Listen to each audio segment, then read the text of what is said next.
Rain hammered against the windows. A flash of lightning illuminated bare stone walls and a couple of shambling corpses.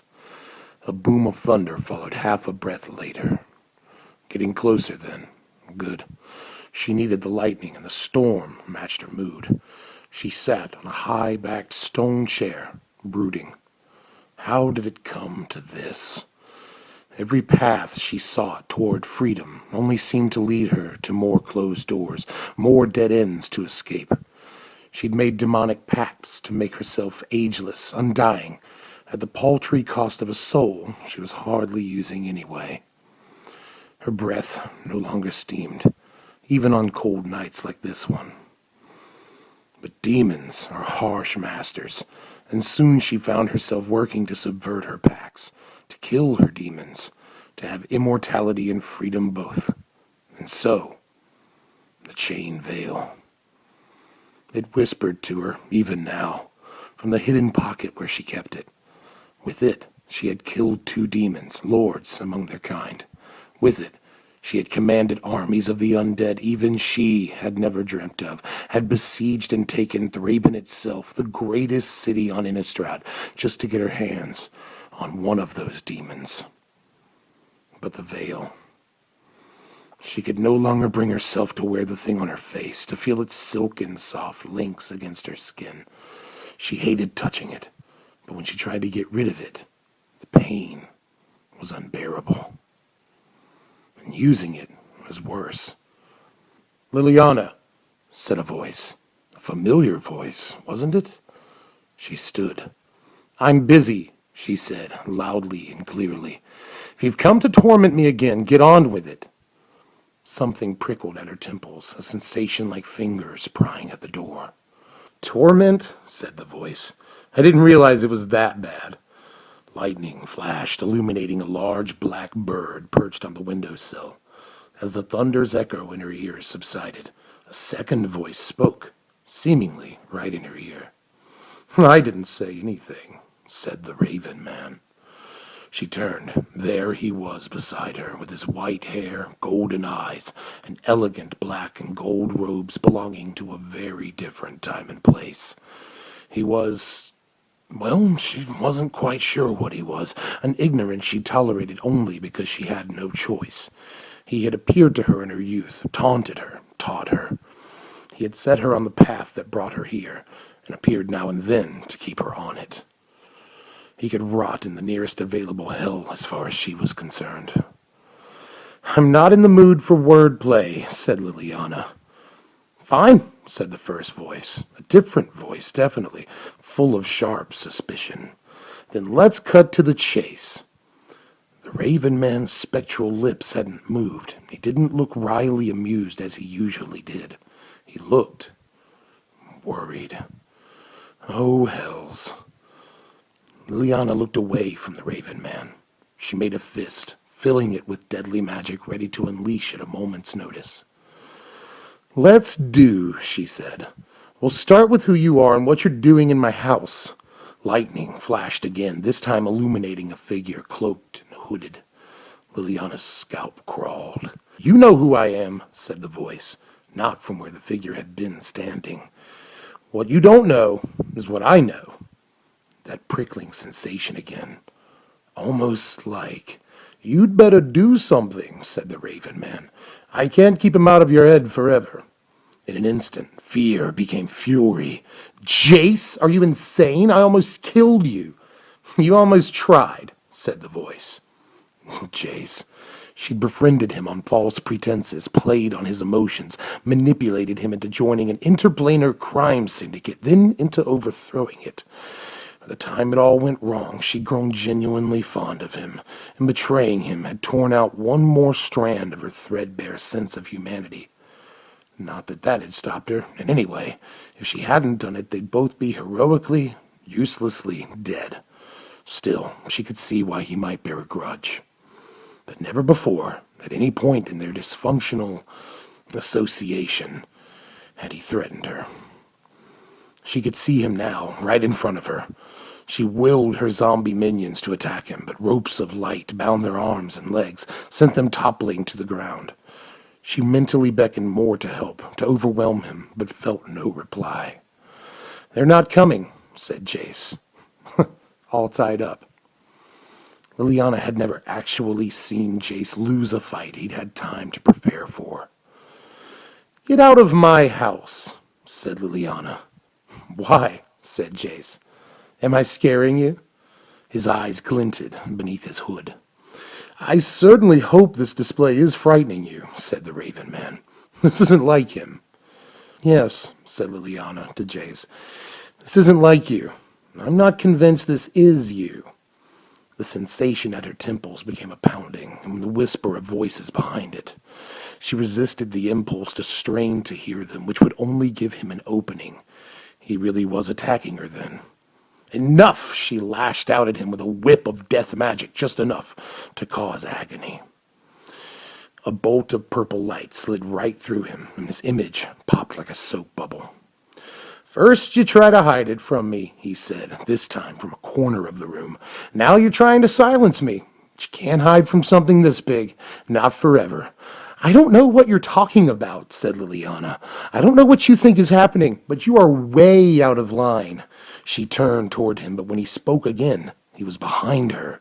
She'd seen him use his illusions and his mind magic to melt away into the shadows and become a phantom, to keep his opponents guessing. He'd never done it to her. She didn't care for it. "The Drown Yard," he said. "The Angels! I see what they're building out there, and you're helping them. Admit it." The pressure at her temples became a splitting pain. "Liliana," said the Raven Man, "I've invested too much in you." "Stop it," said Liliana. "There are a lot of drown yards on Innistrad. I warned you about the Angels, and you know damn well I wouldn't help an angel for all the gold in Orzova." "Not for gold," he said. "For the Chain Veil, for the problem I wouldn't help you solve. You tried to keep me from seeing what happened to Markov Manor. You tried to keep me from finding Soren. Why? Afraid I'll tell him what you're up to?" "I tried to keep you from getting yourself killed," said Liliana. "And I don't know anything about Markov Manor I haven't already told you." "You can't lie to me," said Jace. He seemed to be losing his train of thought. You know better. You're redirecting the whole world's mana into this moon thing just to be rid of the Chain Veil. Is that it?" His voice was coming from all around the room now, his hooded form moving every time she blinked. There were two of him, then three. This little show would be annoying enough even if she'd actually done whatever it was. Based on false accusations, it was downright infuriating. "Days ago you came to my door asking for help, Jace," she said. "Now here you are with accusations?" "You can't keep secrets from me," he said, an edge of menace creeping into his voice. "All I need is time." "I don't know what you ever saw in him," said the Raven Man, his face very close to hers. "You're nothing but a puzzle to be solved, and he's nothing to you, nothing whatsoever. Or did I misunderstand you?" "Whatever you're accusing me of," said Liliana, "step out into the light and say it to my face. This isn't what you think it is." "Well, how would you know what I think?" snapped Jace. "And why should I trust anything you say? You've done nothing but lie to me, caused me nothing but pain." Her head throbbed.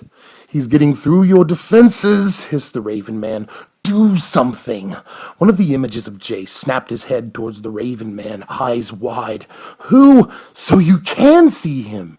There was no time to dwell on that revelation, which was followed quickly by another. Liliana smiled. "And I can see you." She let loose a bolt of magic at Jace, the real Jace, that left him doubled over in pain. The other two Jaces vanished. "Now then," she started to say, but the pressure at her temples started up again. Damned fool. She raked another blast of necromantic energy over him. He cried out, fell to the floor, and lifted his head, eyes glowing, face contorted. "Tell me what I need to know," he said, rising. "Tell me about the Drown Yard."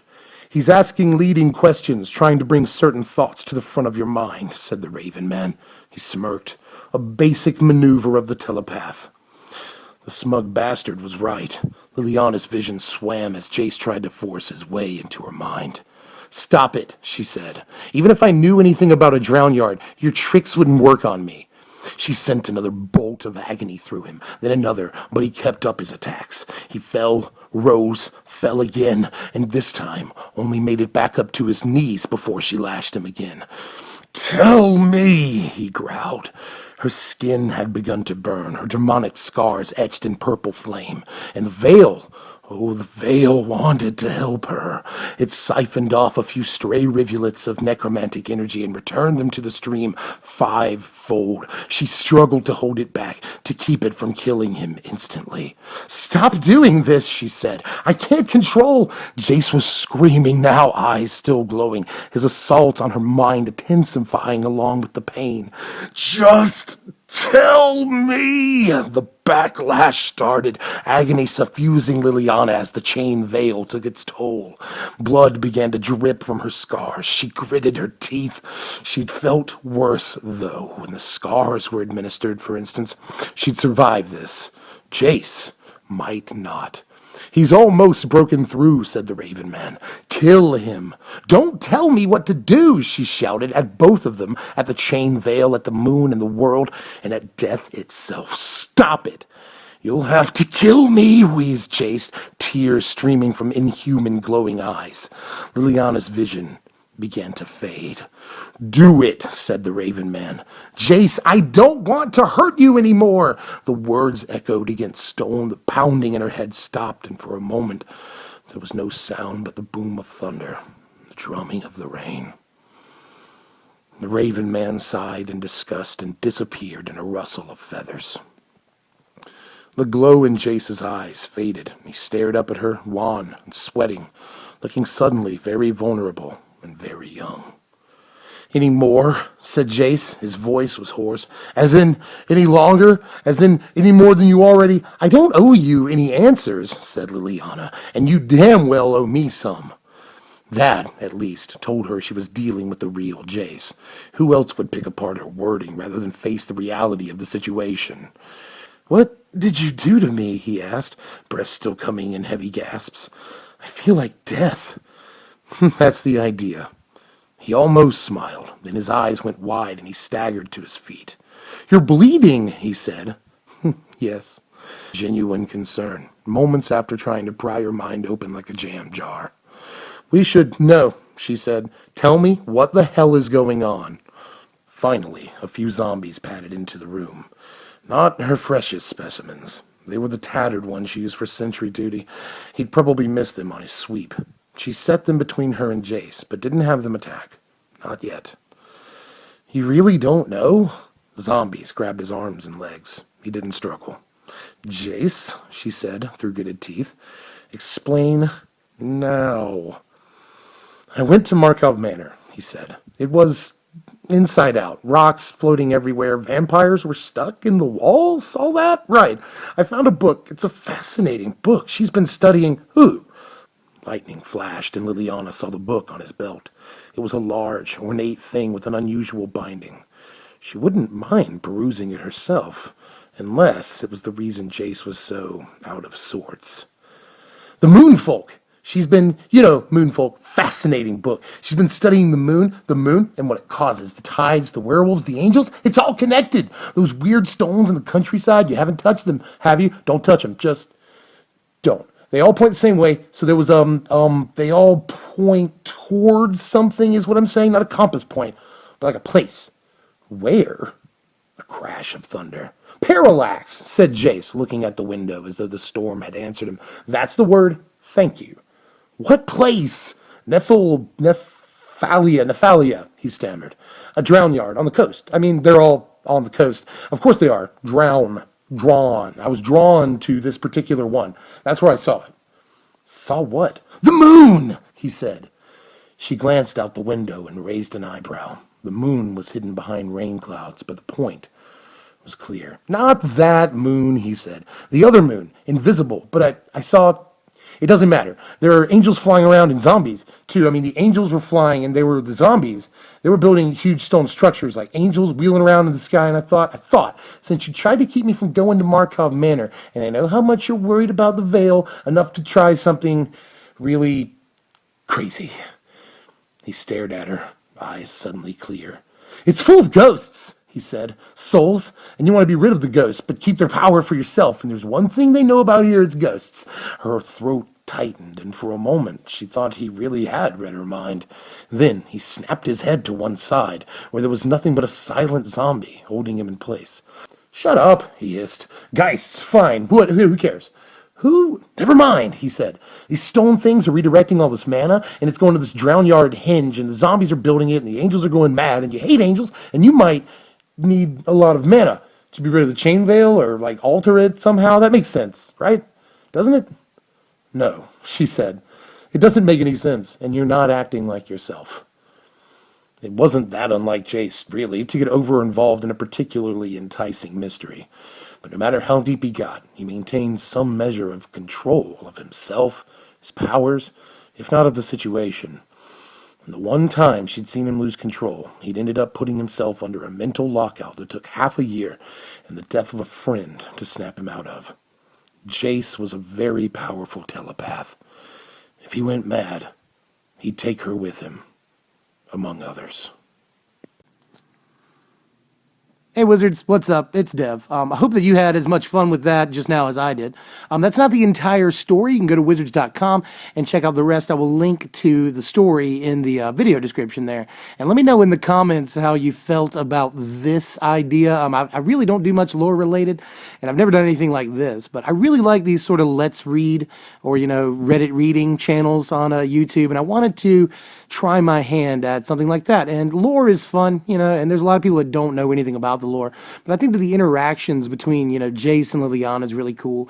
And there's some cool stuff, there's art for the Raven Man, so are we going to actually see him as a card in the next set? And if you don't know about the Raven Man, check him out in the lore. There's a lot of cool stuff. Like, he's the guy that basically led Liliana to poison her brother in the first place and go down this dark path that she's on.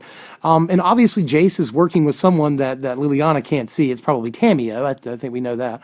But there's lots of stuff in this story that we're not totally sure. Like, Jace saw some kind of crazy moon. What is that all about? What are the zombies, working on, really? Because it's in the henge, and they're working on a thing. Like, what are you working on? It's drawing a bunch of mana. What's up with that? It's probably to summon Emrakul or something. We'll see. But there's a lot of stuff in this little story here that's really, you can speculate a lot on. Even the parts that I didn't read towards the end, there's a lot to talk about. So check that out. It's going to be in the video description, and we can talk about it in the comments. So yeah, I'll see you guys next time. Got some more deck techs and stuff coming up, the stuff you like. But let me know if you enjoyed this or not, because that really hinges on whether or not I do more. So I hope you enjoyed it, and I'll see you guys later. If you enjoyed the content, like it, share it, subscribe to the things, and I'll see you guys next time. I'm Dev for SBMTG. Thanks for listening, my wizards.